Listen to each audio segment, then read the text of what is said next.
तो बेटा previous class में हमने आपके साथ वेरिएबल कॉस्ट और फिक्स्ड कॉस्ट का डिफरेंस समझा था।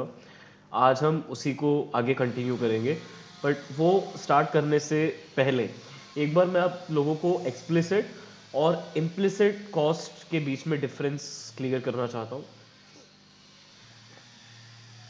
ओके बेटा, कॉस्ट हमें पता है अब क्या होती है। कॉस्ट बेटा वो अमाउंट होता है जो एक प्रोड्यूसर स्पेंड करता है कोई भी प्रोडक्ट बनाने में। अब वो कितनी यूनिट्स बना रहा है उसके थ्रू डिटरमाइन करा जाता है कि उसकी कितनी कॉस्ट आएगी। ठीक है बेटा। Now there are two types of costs, implicit and explicit। यार obviously there are many versions of cost, but फिलहाल के लिए इस लेक्चर में we are gonna cover implicit and explicit।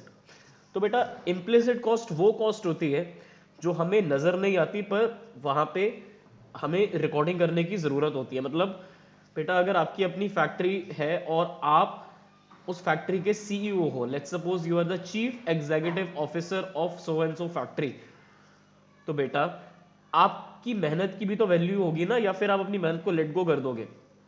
Suppose करो बेटा आप एक महीना ऑफिस में बैठे, 4 संडे छोड़ दो, एक वीक में, एक मंथ में 4 वीक्स होते हैं तो संडे भी बेटा 4 हो गए, 4 संडे छोड़ दो, आपने 26 डेज काम करा, तो बेटा आपकी जो मेहनत है उसकी भी तो कोई कॉस्ट होनी चाहिए ना। मान लो बेटा at the end of the month आपकी कंपनी का प्रॉफिट निकल के आया, सपोज करते हैं 50,000 रुपये। बेटा 50,000 रुपये में से सपोज करते हैं आपकी मेहनत के बनते हैं 30,000 रुपये, तो बेटा वो छोड़ दोगे? छोड़ोगे? चलो पैसे नहीं चाहिए आपको, 1,000 2,000 रुपये निकाल लिए, आपके और भी जगह काम चलते हैं, एग्जाम्पल ले लेते हैं, ठीक है, आपको सारे कैश विड्रॉ करने की अभी नीड नहीं है हाल फिलहाल में, पर बेटा रिकॉर्ड तो करोगे ना। ओनर्स सैलरी, आपकी सैलरी बनती है 30,000 रुपये, तो कंपनी का प्रॉफिट कितना हुआ है? नेट प्रॉफिट है बेटा 20,000 रुपये।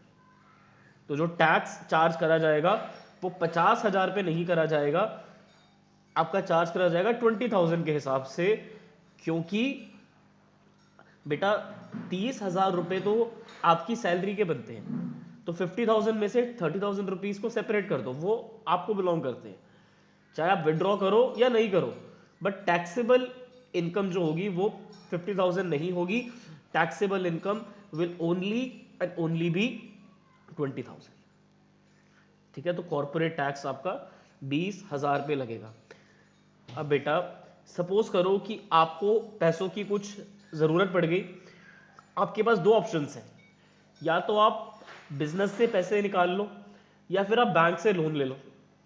ठीक है, सपोज करते हैं कि आपको एक नई ब्रांच खोलनी है कहीं पे, तो आपको उसके लिए कुछ पैसों की ज़रूरत है बेटा, तो आपके पास दो ऑप्शंस हैं, या तो जो आपका अभी बिजनेस चल रहा है वहाँ से आप कुछ पैसे ले लो और टाइम पूरा होने के बाद 5-6 महीने के बाद पैसे वापस बिजनेस में डाल देना। दूसरा ऑप्शन क्या है बेटा? बैंक से लोन ले लो और 6 महीने के बाद वो पैसे रिटर्न कर देना विद एन इंटरेस्ट। सपोज करो बेटा अगर आप बैंक से लोन ले रहे हो, बैंक आपसे बेटा इंटरेस्ट चार्ज करने के लिए बोल रहा है 6%।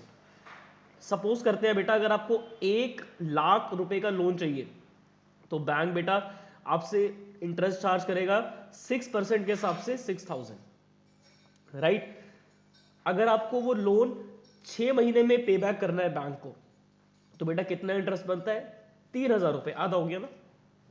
ठीक है, तो 1,00,000 रुपीज जो प्रिंसिपल अमाउंट है उसके ऊपर इंटरेस्ट जो बनता है 3,000 रुपये का, तो बेटा वो तो आपको बैंक को पे करना पड़ेगा। तो आपको एक्चुअली 6 महीने के बाद बैंक को कितने पैसे देने हैं?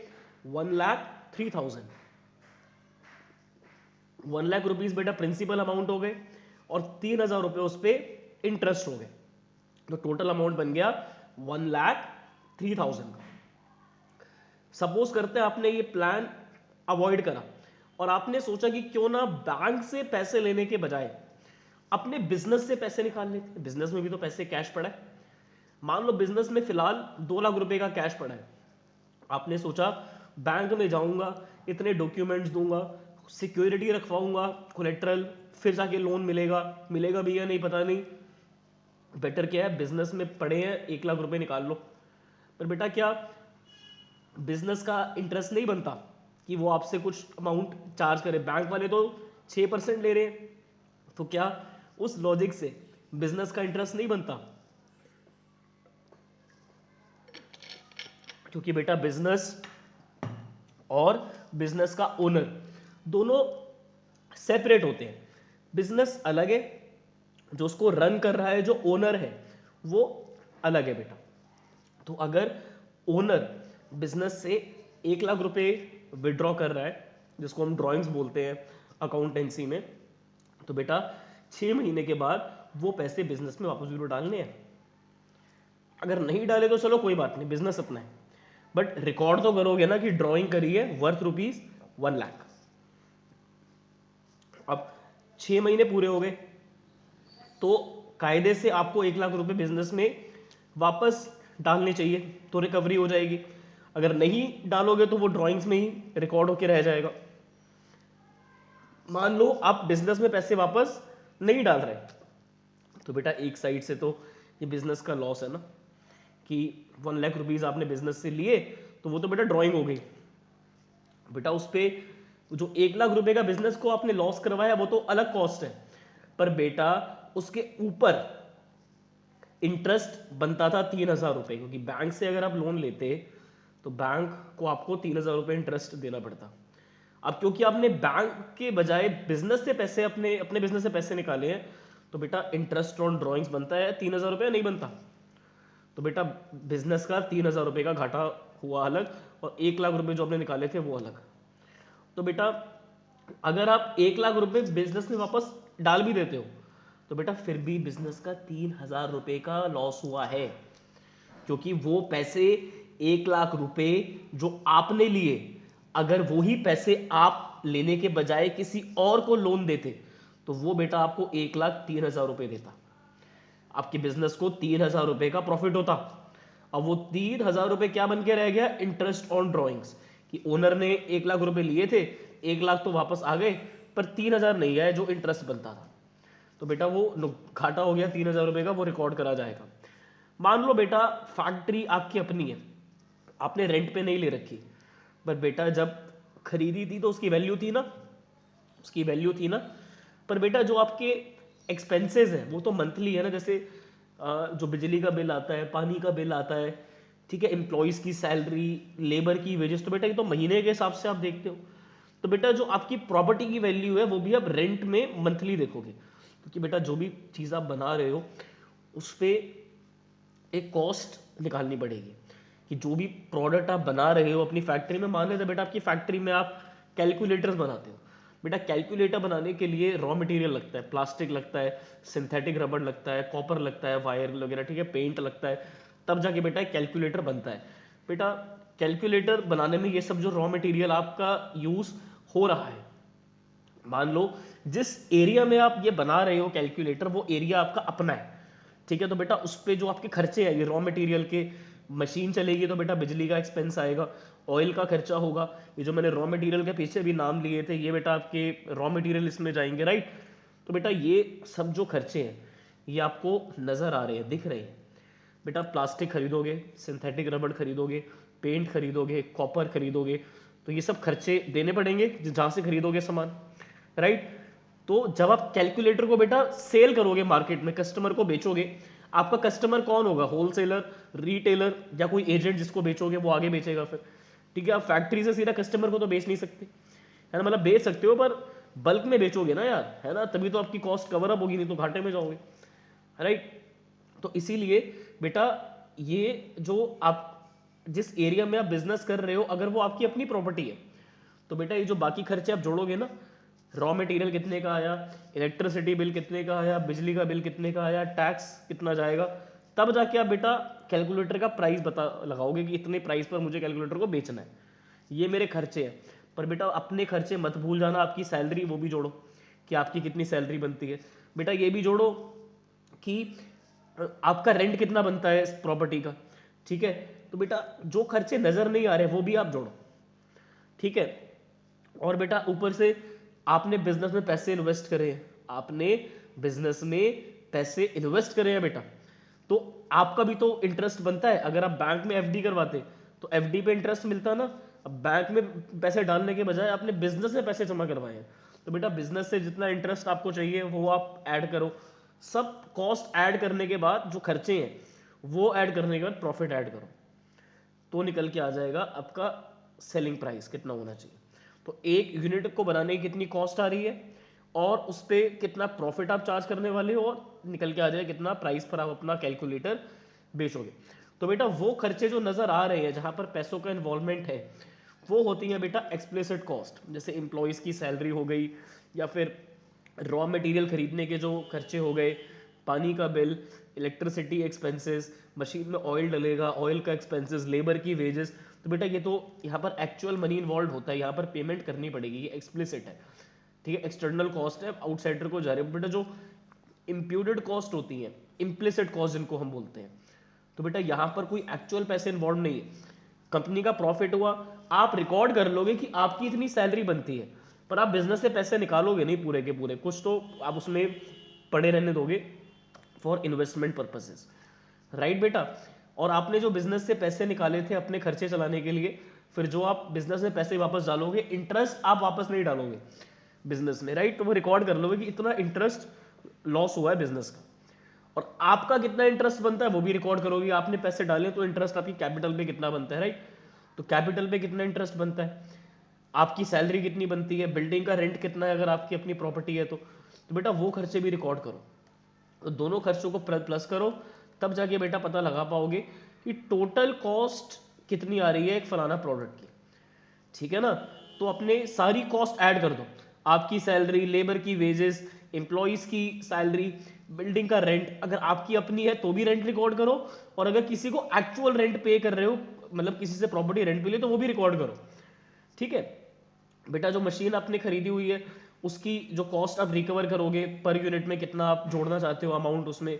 ठीक है, तो बेटा जो कॉस्ट आपकी आ रही है, राइट, उसमें बेटा आपको प्रॉफिट ऐड करके एक प्राइस सेट करना है, उस प्राइस पर आप मार्केट में अपना प्रोडक्ट बेचोगे। तो बेटा इम्प्लिसिट कॉस्ट जो होती है ना, वो इम्प्यूटेड वैल्यू है जो ओनर रिसोर्सेज दे रहा है उनके ऊपर। मैं मेहनत कर रहा हूँ, मेरी फैक्ट्री है, तो मेरी कितनी सैलरी बनती है मैं रिकॉर्ड करूंगा।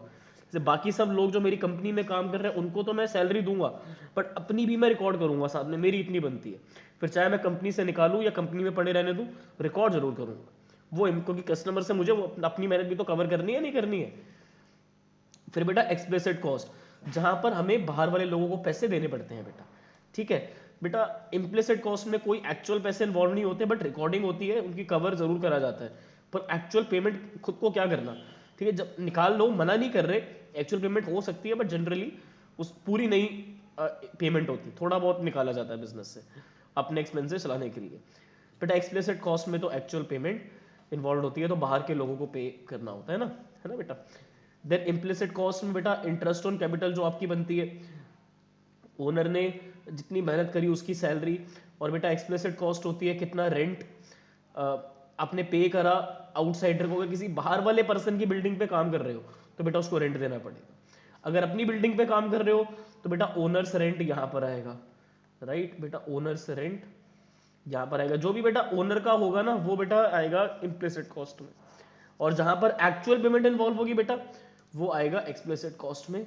ठीक है बेटा, आउटसाइडर्स को सैलरी देना, वेजेस देना, ये सब बेटा एक्सप्लिसिट कॉस्ट में आता है। तो आई बिलीव बेटा इम्प्लिसिट और एक्सप्लिसिट सबको क्लियर है। बेटा एक छोटा सा न्यूमेरिकल ले रहा हूँ, उससे क्लियर कर दूंगा। तो अगर एग्जाम में न्यूमेरिकल आएगा तो आप लोग घबराओगे नहीं। ठीक है, मुझे पता है आप लोगों को मतलब समझ में आ गया है एक्सप्लिसिट और इम्प्लिसिट कॉस्ट का। एक छोटा सा न्यूमेरिकल और बेटा, वरना बात के लिए ना मैं इसको डिले नहीं करना चाहता। ठीक है, फिर एक रिकॉर्डिंग और हो क्या फायदा, है ना। बेटा मान लो कि आपने बिजनेस को स्टार्ट करने के लिए कैपिटल इन्वेस्ट करी, कैलकुलेटर बनाने हैं आपको, और आपने बेटा 10 लाख रुपए की इन्वेस्टमेंट डाली, कैपिटल एक 10 लाख रुपए की। ठीक है बेटा, और आपने बेटा बोरो करा है बैंक से, आपने लोन लिया है at the rate of 10% per annum interest, इतना जाएगा। बेटा आपने लोन लिया है 6 लाख रुपए का, ज़्यादा हो गया, 4 लाख कर लो। ठीक है बेटा, तो आपने खुद अपनी जेब से कितने पैसे डाले होंगे बेटा, 6 लाख रुपए, क्योंकि 4 लाख रुपए तो तुमने बोरो करे हैं। ठीक है, और टोटल कितना आपने इन्वेस्ट करा है, 10 लाख। तो 10 लाख में से 4 लाख बोरो दे, तो आपका अपना कितना है, 6 लाख। ठीक है बेटा, आपने एस्टिमेट करा कि आपकी अपनी सैलरी बनती है 1 लाख रुपए, ठीक है। इलेक्ट्रिसिटी का बिल आता है आपका महीने का, सपोज करते हैं बेटा 10,000 रुपये, ठीक है। और बेटा मान लेते हैं कि जो रॉ मटेरियल आप खरीद के लेके आते हो वो आ जाते हैं एक महीने में अराउंड 1 लाख रुपए में, ठीक है बेटा। मशीन में आपका ऑयल डलता है, ऑयल आपका आ जाता है तकरीबन 20,000 का, ठीक है। मशीन आपके पास बहुत सारी है, इतना ऑयल आपका डल जाता है उसमें, ठीक है बेटा। और बाकी एम्प्लॉयज़ को सैलरी जाती है, सैलरी टू एम्प्लॉयज़, आपके यहाँ एम्प्लॉयज़ सैलरी लेते हैं, एक महीने में तकरीबन 5 लाख रुपए तो आपके सैलरी में निकल जाते हैं। अब बेटा हमें पता लगाना है कितने हमारे एक्सप्लिसिट खर्चे हैं और कितने बेटा हमारे इसमें से इम्प्लिसिट खर्चे हैं, ठीक है बेटा। एक्सप्लिसिट वो जहां पर एक्चुअल पेमेंट करेंगे, इम्प्लिसिट वो जहां पर रिकॉर्डिंग जरूरी है, पेमेंट चाहे हो ना हो।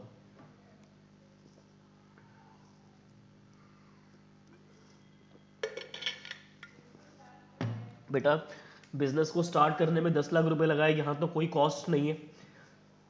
बोरो करा है बेटा तुमने 10% पे, तो बेटा बैंक वालों को इंटरेस्ट देना पड़ेगा, ठीक है बेटा। मान लो 1 साल का खर्चा देख रहे हो, इंटरेस्ट का 4 लाख रुपए का लोन लिया, 10% इंटरेस्ट, तो बेटा इंटरेस्ट ऑन लोन कितना बनता है आपका? 4 लाख का 10% बेटा 40,000 हो गया ना। तो बेटा जो इंटरेस्ट जाएगा at the end of the year loan पे, इंटरेस्ट ऑन लोन, बेटा तुम्हारा इंटरेस्ट बन गया है 40,000 रुपीज का। बेटा 10 लाख रुपए आपकी खुद की इन्वेस्टमेंट है, सॉरी 6 लाख रुपए आपकी खुद की इन्वेस्टमेंट है, लिखा मैंने ठीक, मैंने बोल गलत दिया, सॉरी बेटा। 6 लाख रुपए आपने खुद डाले है ना, 10 लाख टोटल इन्वेस्टमेंट लगी फैक्ट्री को शुरू करने में, जिसमें से बेटा 4 लाख तुमने बोरो करे हैं, तो 6 लाख रुपए आपने खुद इन्वेस्ट करे हैं। तो बेटा बैंक वाले 10% ले रहे हैं 4 लाख पे। तो बेटा अगर आप 6 लाख रुपए बिजनेस में ना डाल के किसी को लोन देते, तो बेटा उससे तुम इतना तो कवर करके चलते ना। तो बेटा आपका इंटरेस्ट ऑन कैपिटल कितना बनता है? आपने जो 6 लाख रुपए खुद से डाले बेटा, उस पर आपका 1 साल का इंटरेस्ट बनता है बेटा 60,000 रुपए। ये बात समझ जाओ, जरूरी है बहुत। खुद बिजनेस को शुरुआत करने में 10 लाख रुपए डाले, पर आपके अपने कितने हैं उसमें से? 6 लाख रुपए। तो बेटा बैंक अगर 10% चार्ज कर रहा है, तो बेटा आपका भी तो 10% इतना बिजनेस को देना चाहिए ना आपको कायदे से, तो इतना बनता है, ठीक है सर। तो ये तो हो गया बेटा एनुअल, है ना, तो ये तो बेटा एनुअल हो गया, इंटरेस्ट ऑन लोन एनुअल। और बेटा इंटरेस्ट ऑन कैपिटल भी हो गई आपकी एनुअल, इतना बनता है, ठीक है। बाकी खर्चे मंथली है शायद। तो बेटा आपकी अपनी सैलरी, तो ये दोनों एडजस्ट हो गए, ठीक है। ओनर सैलरी, बेटा आपकी जो अपनी सैलरी है बेटा वो सॉरी इम्प्लिसिट है, क्योंकि यहाँ पर बेटा कोई एक्चुअल पेमेंट खुद को नहीं करोगे, ज़रूरी नहीं है कि इतनी आपकी सैलरी बनती है तो आप सारी सैलरी विड्रॉ कर रहे हो बिजनेस से। फिलहाल के लिए इसको इम्प्लिसिट में रिकॉर्ड करेंगे। इलेक्ट्रिसिटी बिल, बेटा बिजली वालों को तो पैसे देने पड़ेंगे, एक्सप्लिसिट कॉस्ट है, एक्चुअल पैसे इन्वॉल्व होंगे। फिर बेटा रॉ मटेरियल खरीदोगे तो ये भी आपका एक्सप्लिसिट खर्चा, आउटसाइडर को पेमेंट करनी पड़ेगी। तो बेटा जहाँ पर पैसे नज़र आ जाएंगे वो एक्सप्लिसिट है, जहाँ नहीं नज़र आ रहे वो इम्प्लिसिट है, पर कॉस्ट दोनों रिकॉर्ड करी जाती है बेटा। ऑयल खरीदोगे ये भी बेटा खर्चा है। बेटा एम्प्लॉयज़ को सैलरी दोगे ये भी एक्सप्लिसिट खर्चा है, एम्प्लॉयज़ सैलरी भी बेटा ये खर्चा है। तो बेटा इसको आप ऐड अप कर लेना, आपकी टोटल एक्सप्लिसिट कॉस्ट आ जाएगी, ठीक है, ऐड कर लेना बेटा। और यहाँ से इम्प्लिसिट को भी आप ऐड कर लेना, ये भी बेटा आपकी कॉस्ट निकल के आ जाएगी। Okay, I stop the recording now. और तो कुछ इम्प्लिसिट में है नहीं, मेन एक्सप्लिसिट ज़्यादा थी इसमें, I stop the recording now.